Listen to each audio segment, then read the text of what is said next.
In today's video, ituturo ko sa inyo paano i-automate ang pagkuha ng leads gamit ang Go High Level. Ako nga pala si Ashley at kung isa kang service provider or health coach na gustong gawing leads ang mga website visitors mo nang hindi mo kailangang i-check palagi ang email mo o mano-manong ilipat ang data, para sa iyo ang video na to. Gagawa tayo ng simple pero powerful na system sa loob ng Go High Level na automatic kumukuha ng contact info mula sa site mo at diretso na pinapadala kung saan mo kailangan. Pwede sa CRM mo, email campaign o sa pipeline stage. Hatiin natin to step by step para you leave with a system that actually works for your business. Bago tayo dumiretso sa walkthrough, gusto ko lang bigyan ka ng mabilis na overview kung ano ang Go High Level at bakit sobrang powerful nito pagdating sa lead collection. Ang Go High Level ay higit pa sa isang website builder. Isa itong all-in-one marketing and automation platform. Pwede kang gumawa ng websites, mag-create ng funnels, mag-design ng forms, magpadala ng emails, mag-manage ng leads, at mag-set ng appointments. Lahat yan nasa isang lugar lang. Pagdating sa lead collection, sobrang dali gumawa ng form sa Go High Level. Pwede kang mangolekta ng names, emails, phone numbers, o kahit anong info na gusto mo, pati coaching applications. Pwede mo rin i-connect yung form sa isang workflow. It'll automatically add leads to your CRM, tag them, or drop them into an email sequence. Ibig sabihin, hindi mo na kailangan ng ibang tools o software. Lahat nangyayari mismo sa loob ng Go High Level. Okay, simulan na natin yung walkthrough. Kung gusto mong sumunod habang nagtuturo ako, gamitin mo yung exclusive link namin sa description. Makakakuha ka ng extended free trial. Instead the normal 2 weeks trial, makakuha ka ng 30-day free trial. Kaya kung susunod ka, siguraduhin gamitin ng link namin sa description. Pagpasok mo na, ang kailangan mo lang gawin ay simulan yung extended free trial mo at ilagay ang ilang details ng company name, pangalan mo, email address, and phone number. Sa step 2, ilagay mo yung credit card info mo. Hindi ka pa i-charge hanggang sa matapos yung 30 days pero nakasave lang to sa system nila. Pagpasok mo na, makikita mo ang agency dashboard. Ang susunod na gagawin natin ay pumunta sa isang actual na account. Ngayon na nasa sub-account na tayo, ipapakita ko sa iyo yung dashboard. Nandito yung launchpad, perfect sa mga nagsisimula pa lang. Nandito yung dashboard na pwede mong i-customize at sobrang helpful to kapag may actual data ka na. Makikita mo rin dito yung pipeline na pwede nating i-connect. Meron ding conversations na pwede mong i-link sa social media platforms and phone numbers.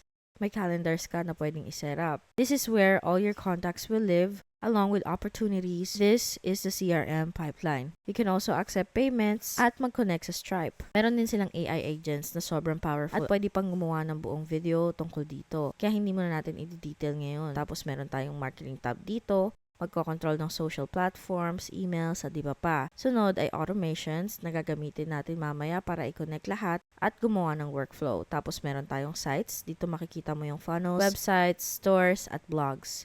Pwede ka rin gumawa ng membership sites. Halimbawa, kung health coach ka at gusto mong gumawa ng trainings o iba pang klase ng coaching, pwede kang gumawa ng portals kung saan pwede kang mag-login ng clients. Sobrang useful nito kasi lahat ng kailangan mo nasa isang lugar lang. Meron ka ring media storage, reputation para sa reviews and listings, and reports kung saan pwede mong makita yung Google Ads reports, Facebook ads, at iba pa. Ngayon, ang unang gagawin natin ay pumunta sa sites. Gagawa muna tayo ng form kasi dito kokolektahin yung emails. Maraming paraan para mangolekta ng email address mula sa website mo.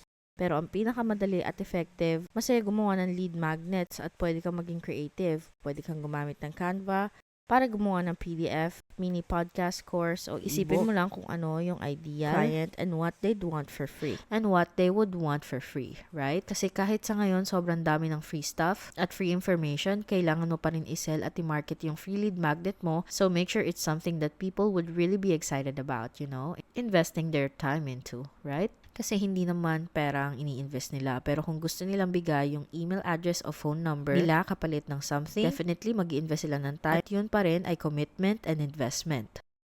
Sa ngayon, hindi muna natin titignan kung paano gumawa ng lead magnet, pero papakita ko sa'yo kung paano gumawa ng form para dito. Magdagdag tayo ng form gamit ang template kasi maganda at mabilis kaysa magsimula sa blanco. Marami kang pagpipilian dito at pwede mong i-filter based sa category tulad ng health and wellness. Isa pang paraan para makakuha ng email addresses ay sa pamamagitan ng newsletter sign-up. Kailangan mo pa rin i-market para ma-engage ang mga tao na mag-sign up. Pwede ka magbigay ng tips, behind the scenes, updates, or exclusive content. Sa example natin, gagawin natin to. Makikita mo yung join the wellness community, tapos i-click mo lang ang continue.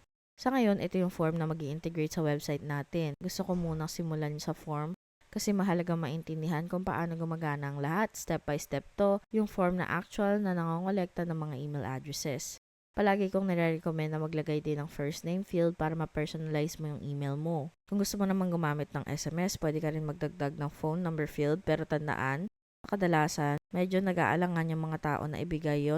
Maliban na lang kung makakakuha sila ng valuable na bagay kapalit tulad ng lead magnet o discount. Kaya kung magdadagdag ka ng phone number, i-recommend ko na gumawa ka ng lead magnet o isang discount o ganun na bagay. Pag nag-join ka sa newsletter, hindi ko sinasabi na hindi ibibigay ng tao yung phone number nila. Pero sa tingin ko, medyo magiging hesitant sila. Okay, so join our wellness community. Syempre, pwede nating palitan yung picture kung gusto natin, pero para sa video na to, iiwan ko na lang siya dito. Of course, you can change the colors, change the fonts, at gagawin natin, papangalanan natin tong newsletter sign up. Meron tayong first name at email. Sa tingin ko, ito yung bare minimum na info na kailangan natin. And ngayon, punta tayo still nasa sites tayo, sa websites. Gagawa tayo ng bagong website. Gagamit tayo ulit ng template. Now, we can go ahead and select health and wellness to stick with the same theme. Ang dami nilang options dito. At lagi kong sinasabi sa lahat ng website videos namin, pero pag pumili ng template, siguraduhin na hindi yung colors and fonts ang tinitignan mo kasi madaling palitan yun, kundi yung back-end talaga. How the website actually works operationally.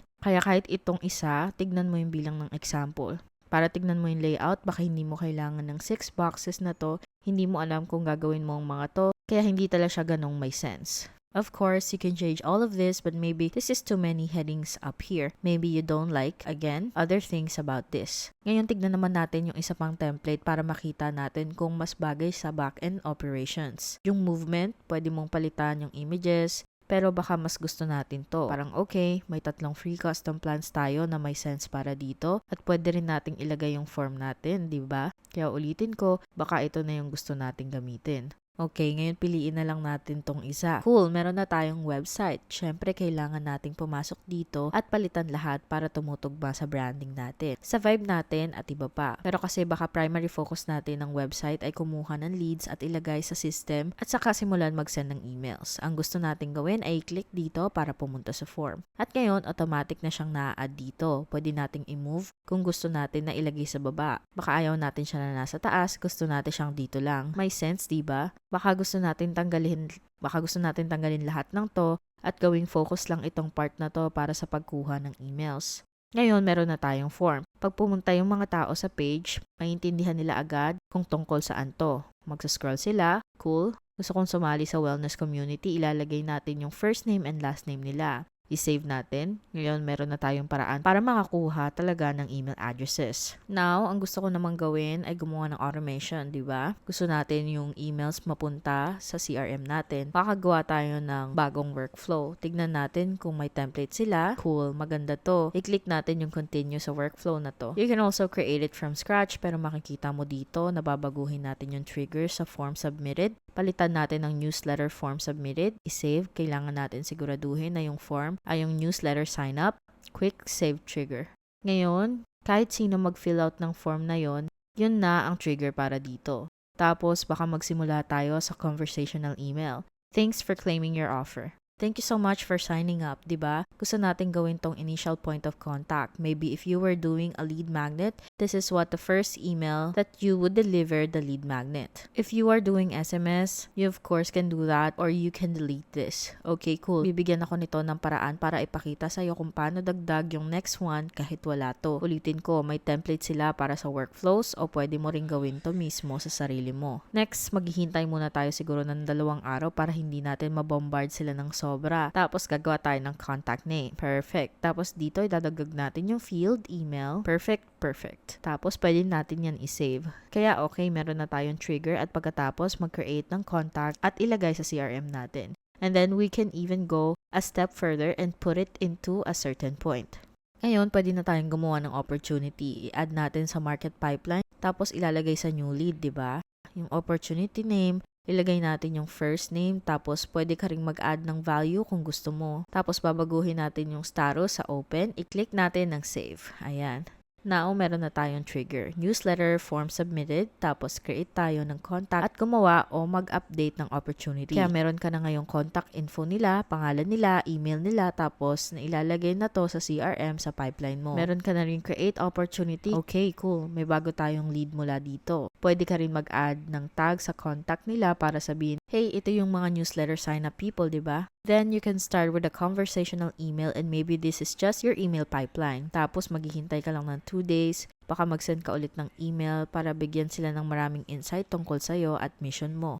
Obviously, you wanna write all of these out, but this is how the workflows work, right? Kaya ngayon, hindi lang nagke-create yung website mo, nagawa mo rin yung form para makolekta ang leads at contact information at meron ka na ring actual workflow para gumana lahat to sa Go High Level sites mo. Kaya lahat nasa iisang lugar lang. Again, syempre gusto mong i-check lahat para siguraduhin na tugma ang brand voice mo. Pero ngayon, meron tayong basics at ngayon naman alam mo na kung paano gumawa ng actual workflow. Pwede itong gamitin para sa newsletter sign-up, workflow na nakasave. And again, you wanna make sure you're naming things in a very organized way so you don't get confused. Because as you grow, you can have multiple workflows, multiple lead magnets, at gusto mo siguraduhin na lahat ay super organized at malinaw saan papunta ang bawat bagay, di ba? That wraps up the full walkthrough. Gusto ko lang mabilis na ipakita sa iyo ang iba't ibang plans and pricing options. Kaya nang sabi ko, pwede ka makakuha ng extended free trial, 30 days imbes na 2 weeks. Kaya highly recommended ko na gamitin mo yung link namin kung gusto mong mag-sign up sa Go High Level. Gusto ko lang din i-mention na affiliate links to. Ibig sabihin kumikita kami ng maliit na commission pero wala namang dagdag na gastos from you. Kaya kung pipiliin mong gamitin yung links namin, sobrang thank you in advance sa suporta mo. Malaking tulong to para makapagpatuloy kami gumawa ng free tutorials tulad nito. Okay, pagkatapos ng extended 30-day free trial mo, ignore mo na to. Tapos meron kang starter, unlimited at SAS Pro. Ang starter plan ay $97 per month at makukuha mo lahat ng tools para makuha ang mas maraming leads. I-nurture at i-close yung leads into customers, full online booking pipeline, social calendar, website builder at marami pang iba. Unlimited contacts and users, and as many contacts and users as you need. Set up to 3 sub-accounts. Then you've got an unlimited plan which is $297 per month. Makukuha mo lahat ng nasa starter, pero may API access ka rin, unlimited sub-accounts, at isang branded desktop app. Ang panghuli ay yung SAS Pro na $497 per month. Makukuha mo lahat ng nasa unlimited, pero may SAS mode ka na may auto sub-account creation, rebuilding enabled, kung saan pwede mong iset up ang sarili mong markup at may rebuilding din sa Conversation AI. So again, pwede mong subukan yung 30-day free trial kahit alin sa mga plans na yan kung gusto mong i-try. So, worth it nga ba ang Go High Level? Kung coach ka, creator, or service provider na gustong makakuha ng leads nang hindi nakaka-stress, pagsama-sama ng maraming apps, Go High Level is 1,000% worth it. You can capture leads, nurture them, and stay organized in one place. When I first got into the entrepreneurship world, dati na-overwhelm ako by trying to connect all of the moving parts. Parang laging meron akong milyon-milyon tabs na open at nakakainis talaga para sa akin. Pero nung na-discover ko yung Go High Level, I realized that you can keep it simple and keep everything under one roof. Yung mga automations na ganito nagto-turn ng website mo mula sa simpleng page online into a real business tool. That wraps up our video. Ang channel na to ay dedicated para tulungan kang gumawa ng simple, smart, and scalable na website kahit bago ka pa lang. Don't forget to like and subscribe and leave any comments or questions below. We'd love to hear from you. Thank you so much for watching and I'll see you in the next video.